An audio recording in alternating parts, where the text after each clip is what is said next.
So when you look at EEG, you know this better than most. We're trying to get the brain signal, the EEG, from the head to somewhere where we can interpret it. And there are a number of steps. There's an analog side and a digital side. And you have a brain signal that is several millivolts. It's in the millivolt range. And through electrode material, lead wires, and a whole bunch of connectors, this very, very small signal gets into your amplifier. The amplifier increases the amplitude of that signal, and it converts it into a digital signal. That's called the analog to digital converter, or the ADC. That then very often, and depends on your system, if you have natives, near-encoding capital, they either have an Ethernet cable or have a USB cable or some other data cable, where then that digital signal gets saved and as a data file, and then you can review it in real time or offline, and it goes to whatever data storage system and sharing or reporting platform that you choose to use.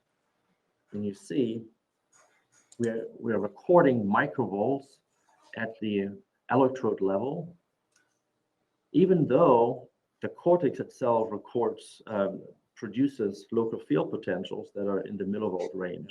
So any resistance that an electrical current encounters is called impedance. And the resistance that we see, particularly in the skin, is called skin impedance. So what we do to record nice, clean EEG with a traditional electrode is reducing the skin impedance. So you have your skin layers, gel, electrode, and you have a pretty long wire. Now it varies a little bit, but anywhere between 120, 180 centimeters. Some might be a little shorter, some might be a little longer. But you have a pretty long wire, and then once you hit this head box of your traditional amp, that's where sometimes you have preamps, but for sure you have an amp with an ADC, and you need a skin prep as a result. Now, the reason why active electrodes don't need to necessarily do that, and where the difference is between traditional and active, is that we're moving part of the amplification closer to the electrode. So you move this from the ADC onto the electrode as close as possible to the skin. And as a result, we do not need skin prep. The reason is that our signal to noise ratio is already so superior that applying skin prep doesn't hurt. Cleaning the scalp and reducing skin impedance, yeah, that's great, but it's not required. As a result, we have a much, much faster setup time. But as a takeaway, these preamps right on top of the electrodes, they boost the very, very weak EEG signal right where you pick it up, right at the recording side. These circuitries also have additional noise shielding components that protect the very weak EEG signal from external noise. As a result, your EEG signal is less susceptible to cable movement, to any type of environmental noise, and you have a much cleaner signal even without skin prep. Here's what that looks like. In essence, the hurdle that you have to circumvent, that you have to mount here, is to get this dry sensor through the hair and have that touch the scalp. As we know, hair is a very bad electric conductor, so you have to find a way to get through the hair onto the scalp. But the moment that this touches, you're good to go. So here are some other electrode types that have been around. In fact, this active electrode technology using dry electrodes has been around for a good decade. So there are a good amount of research papers around that. The unique part of what our company was able to do is get this through the FDA and get it in a form factor where this really makes sense for the clinics. It's really the whole experience that matters, not only in EEG, also with other products. A great tire and an EEG for these electrodes would be an equivalent of a tire of a car. That's where the rubber meets the road, literally. But the tire itself is not really the entire story. The driving experience and the performance of the EEG system, for example, is not just determined by the electrode, is determined by the entire setup. So there are a number of form factors out there. On the left, it's more cap, and they have more organic electrodes closer to the head. Then you have another one, which is a little bit larger and bulkier, but again, a very different form factor. And then you have the headset that we'll be showing you today. Now, here's what this looks like. What we did for these type of side-by-side comparisons, we used the active electrode headgear.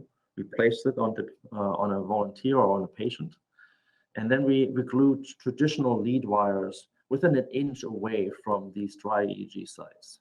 So that they're not touching, there's no galvanic connection, there's no bridge between these channels, but they're so close together that the signal looks very, very close. Now, if I wouldn't tell you that the left is a traditional gel-based lead system and the right is Zeto, it'll become very hard to distinguish, especially once you look at signals like blinks or artifacts.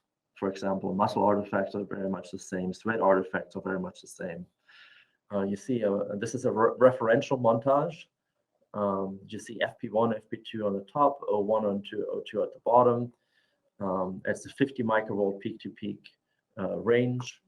Black is the traditional EEG. In this case, I believe we used a neon coding system, and Zeto is the red tracing. Now, there aren't any filters enabled. There is no low cutoff filter. There's no high cutoff filter. There's no notch filter on here. And you see these signals come really darn close. Now, you also see here that a traditional blink might be a little bit narrower. And you might say, well, this first blink looks a little bit wider. But the neat thing is looking at it with both systems on the same person at the same time, you can actually see this is something that's unique to this individual. It's not an artifact or an attribute of the recording system. With this EEG system that we're going to demonstrate to you in a moment, you all know what this is. You've seen this in your exams and in textbooks, probably more than any signal. It's a very good 3 hertz spike wave pattern, very clean absence seizure. And I just want to point out, again, this is now dry EEG without any filters, no low cutoff filter, no notch, no high cutoff filter. And I want to address for a moment the elephant in the room. And we hear that a lot, and we like to listen. We like to really address your concerns. At the end of the day, the gold standard remains the gold standard. And the gold standard is traditional gel-based EEG. And today, there's no technology that can replace that. The value that comes from a traditional EEG is second to none. Now, we can try and come close to it, but there is nothing better than a well set up, clean EEG set up by a technologist that's been properly trained, properly registered, and who takes good care of the patients and know what they're doing. However, there is a great opportunity with technology like active dry EEG. You know probably better than many that the additional accreditations and credentials available. So I think the role of a EEG technologist is going to change. I think it's going to change to the better because the overall volume of EEGs will pick up. More specialized knowledge will be required and needed. And who else would have that knowledge than registered EEG technologists? Additional cross-training is certainly something that can pick up and that will increase the value of the knowledge that you have. And we also see some roles change. Maybe the roles of an EEG technologist becomes more of that of an educator, and you see that in other industry, certified sleep educators, for example, or board-registered polysomnography technologists. And who knows? There are a lot of other things that we don't know right now. we know that technology like active dry EEG is certainly going to change things, but we don't think it's going to be a change that's reducing the need of well-trained operators. It will change it, but it will certainly not decrease the number of EEGs. It will actually increase the number of EEGs, and the way how to work with EEGs will have to be more specialized. And that's where your role really comes in. You're in a very, very unique situation where you already have a lot of knowledge about EEG. You can capitalize on that and make yourself even more valuable. Sharing for just a moment, because I want to hone in on the headset itself. So if you see my video here, this is really it. I'm going to apply this on Keith. Thank you, Keith, for volunteering. He is the amplifier of this particular dry EEG system is in the back. It's wireless. It's communicating to our data cloud, and I'm going to switch to that right now. JC, do you want to walk us through this, or do you want me to voice it over? Yeah, absolutely. So when we look at this, so the headset itself will fit a 48 centimeter head all the way up to a 62 centimeter head. So we look at the average 2.5-year-old up to somebody that you look at and say, hey, I have a decent sized head. Now, you can always measure Nation to Indian, if you're an EEG tech and you go, hey, look, I want to be 10% up from that measurement. And when you look at most adults in that age range, you look at 3.4 to 3.6 centimeters. Um, so Florida is going to attach the front and back. And the very first thing he's going to do is tighten down the front and back bands just enough to hold it on the head. Now he's going to go through and he's going to wiggle those electrodes. Now, when I say wiggle, he's going to reach his fingers down there to the very tips of those electrodes and he's going to wiggle them back and forth. Keep in mind, you've already seen in the video before that there's 3 legs to these things. So imagine wiggling those legs ever so slightly back and forth. I refer to it as a quarter turn right, quarter turn left. And what that's going to do is going to help start penetrating through the hair. And he's going to do that in every single spot. Now, for my EEG techs, I say, hey, look, follow the same area that you're going to do for recording an EEG. And Florian's well ahead of me at this point. He's already done this. And notice we have on the right hand side at the very top going down to the bottom, we have this headset that goes green, yellows, orange, and reds. Green good, red bad, yellow there's a little bit more 60 hertz artifact there than we're expecting to see. Orange, there is a waveform or shape or morphology that has occurred in the waveform that's occurred during the last 6 seconds that doesn't meet EEG criteria. Now, the big thing we're going to want here is for our person to be still more than anything else. And with me being quiet at this point, notice I've spoken more about this than Florian has it set up at this point. So notice we have a couple yellows. Now, those yellows could mean a couple different things. Once again, at those sites, I'm getting more 60 hertz than I'm expecting. I could wiggle those electrodes a little bit, or I could completely leave them alone. Now notice, as Florian touches the headset, everything kind of goes ugly really quickly. And then, once he lets go, notice how waveforms recover very quickly. Now, the contact quality indicators on the right hand side take 6 to 8 seconds to recover.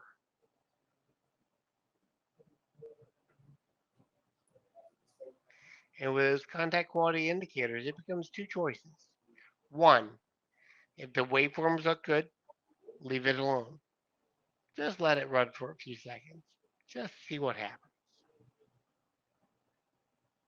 Notice waveforms look really good right now.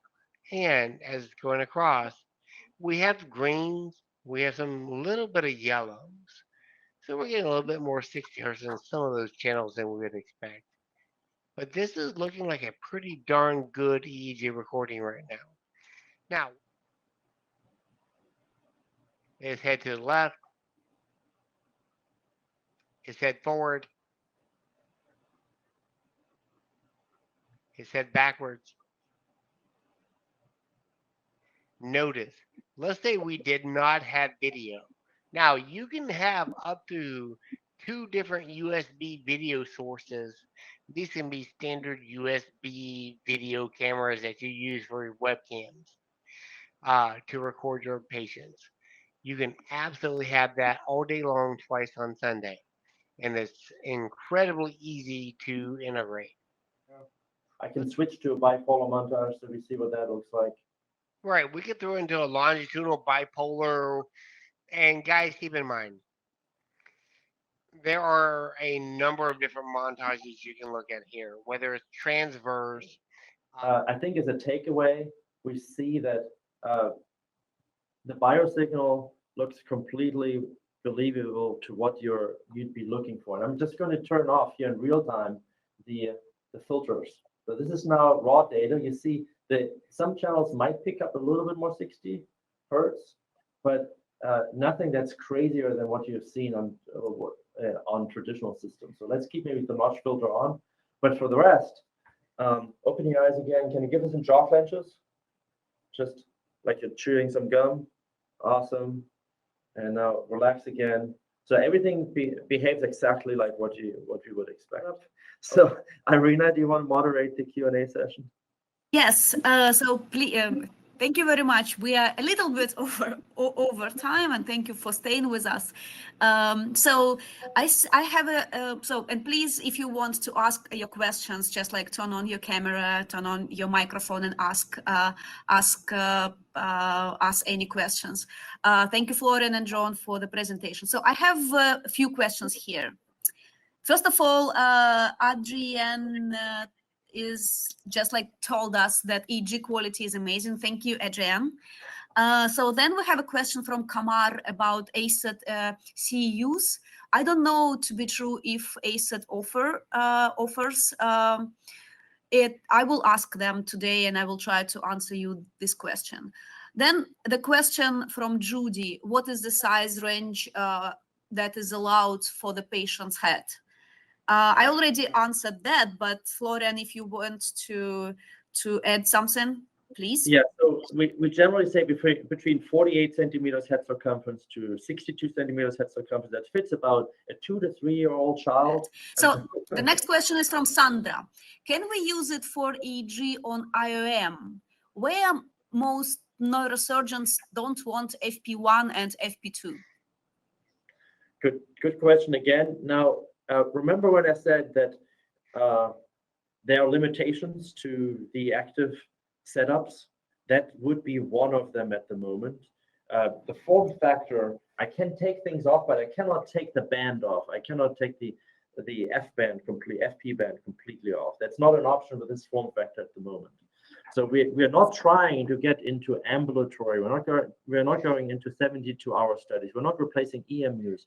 We're not replacing all of these other applications. What we are really trying to do with our product in particular, I can't talk for others, but with our product, we're trying to really close that gap, that if somebody 2 a.m. in the morning comes in, you guys might still be at home, might take you an hour or two to come in. The patient needs some type of triaging. That is where somebody can do that. We can cross-train technologists that are not skilled in EEG otherwise to set it up, which does not mean they know how to interpret EEG. It does not mean that they know what to really do with the signal. But instead of an EEG tech rushing to the site to get this done, you can log onto our cloud, you can remotely monitor, you can remotely even help that other colleague who doesn't have as much insight in EEG to get this done. But we are not at this moment working with IOMs. So if recording in the ED, can a remote neurologist read live or post a recording like from another location in the country? I think you already answered, but just one more time for Michael, and please be short. Can I ask you? Very short. Okay. The answer is yes, yes, and yes. So you can join the study from wherever, whenever, and add your annotations without interrupting what another colleague of yours is already doing. This is exactly how we designed this cloud. You can have up to 10 different people on the same study entering the independent annotations without interfering with the study. You have your own horizontal, vertical resolution. You have your own filter settings without affecting other individuals. Great, great. Okay, and the last question from Kamar. Can you check impedances? Awesome question. Now, remember the slide when I was talking about impedance and the comparison between traditional and active electrodes? I'm going to put this back on the screen here where we talked about this. Yes, up here in gray, I didn't really point it out, traditional needs under 10 kilo ohm. We can work with impedances up to 1,000 kilo ohms. What does that mean? It means that, yeah, we could probably display impedances, but it wouldn't be meaningful really. So what we do instead, we're displaying signal quality, and you saw these indicators on the right of the signals. You saw these green, yellow, red dots, and that translates into how good is your morphology. Is this EEG or not? And there are very good algorithms to tell you this is EEG or not, that are not necessarily impedance-based, because impedance, you might have 0 kilo ohm here and 500 kilo ohm on the other side, you'd still get a clean signal because we're using a preamp. So it's kind of like saying every car needs to have a transmission in the middle. Well, what happens when you have an electric car? You don't have a transmission. So it would kind of be meaningless to put a transmission into an electric car. And it's kind of the same thing with a dry active electrode setup. We can show impedances for you, but it would be meaningless for the user because there's such a wide range of impedances that work. Much more meaningful is to look at the signal and tell you, does the signal look like clean EEG or not? Thank you very much. And on that note, again, I want to thank our speakers and my dear colleagues, Florian and John, for this presentation. And I want to thank you, all participants, for very interesting questions, for staying with us for more than 1 hour, 1 hour and 11 minutes. Thank you very much. That's great. It means that it's very interesting. And also, I want to tell you that if you have more questions, please reach out to us. We are happy to answer. If you think that it's a good solution for your hospital or private practice, please reach out. We will organize a demo. Our sales team will reach out, talk to you about a few options available to buy it. And stay with us. We will have another webinar next month. I will send information about that. Thank you again for being here.